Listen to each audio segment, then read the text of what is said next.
Hey, it's Randy from Happy Maple Nursery, and today I just wanted to show you some of our propagation boxes that we've been trying and had a lot of success with, actually.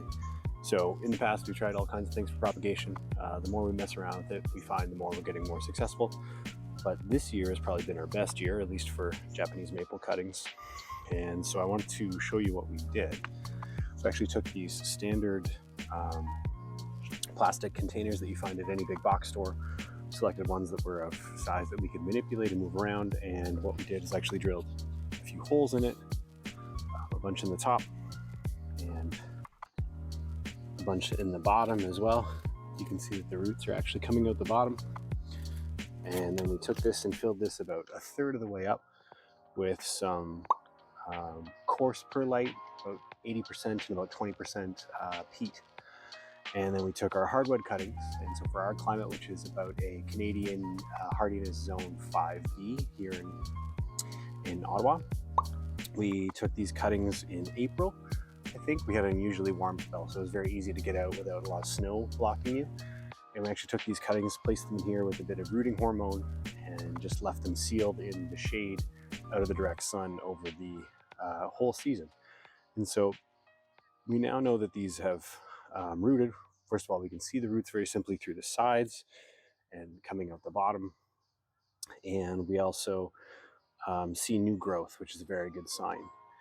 And so we tried a whole bunch of cuttings. We have Japanese maple here, just standard green Japanese maple, grown from seed by us. So we have a lot of these go. We have somewhere, maybe I'd guess about 80% success rate. And then we also tried some hardwood root species. So I'm just going to grab my camera here and I'll kind of walk you through what we see. Here's our cuttings, like I mentioned. You can see that we have some leaves actually turning color just as the season shuts down here in Canada, but we also have some harder to root varieties that we tried. We have some Hinoki cypress in here and some type of half-moon Japanese maple, or Acers, I should say, cuttings that actually look like they rooted, as well as some dissectums, which we've had a lot of trouble with, and then we've got some standard figs that we just ran out of room, threw them in here. They're easy to root. And so you'll see that in both cases, if I lift up, you'll see some good root coverage coming out of the bottom, which is really nice. So I don't want to disturb those. Similarly here, you can see a few roots actually made it through, which is a really good sign. And just to show you the side of the box, this is our 80% perlite with about 20 to 30% maybe of peat making up the other composition. And in our case, we found it's really helpful, at least when starting cuttings, especially these hardwood cuttings, that using a really clean perlite really helps. Something that hasn't been recycled. We found that this stops. So the mold propagation that tends to kill some of the cuttings. You do see that some of the cuttings did fail. You can see here's an example of a failed cutting. Right there. Not sure why these fail, but they do. We just remove those. And so what we're going to do next this year is just let these drop. We'll wait until the leaves fall off. And I think what we'll do is we'll pull them out of here just to avoid any damage. We're having an unusually hot fall so far, so we don't want to stress these trees before they've dropped leaves and gone completely dormant. That's usually after 1 or 2 hard frosts. And then we'll take these out and heel them in for the winter. That's simply just collecting them, bundling them, and digging them into the ground in a trench. Hopefully we'll overwinter them, we'll have quite good success, and then we'll repot these just as the buds start to swell in the springtime.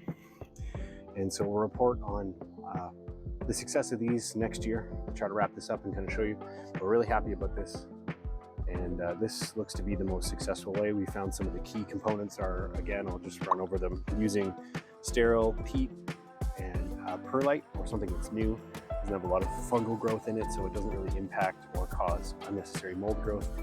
Using a container like this, kept in the shade, that can allow you to control moisture and humidity levels. You want to keep those high until the roots have actually grown out. Then you want the ability later to remove this lid, which is really helpful. You then come in and start removing the lids. You can prop them up for a little while and start exposing them more gradually to the more harsh conditions as they start to grow some roots. And that seemed to have really helped. And then I think the third component will be how you handle these thereafter. I wouldn't want to dig these up right now, I think, because it would just be very stressful on the trees, and I'm just asking them for them to fail.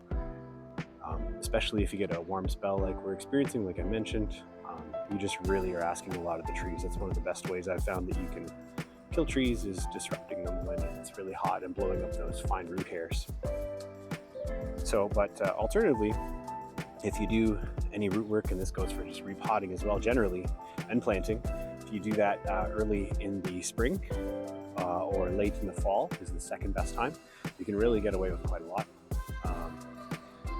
And so I just wanted to show you that. So let us know if you've ever tried anything like this to propagate, and we're really looking forward to really boosting our Japanese maple stock at the nursery. All right, take care. If you like this video, please like and subscribe, and we'll keep putting them up.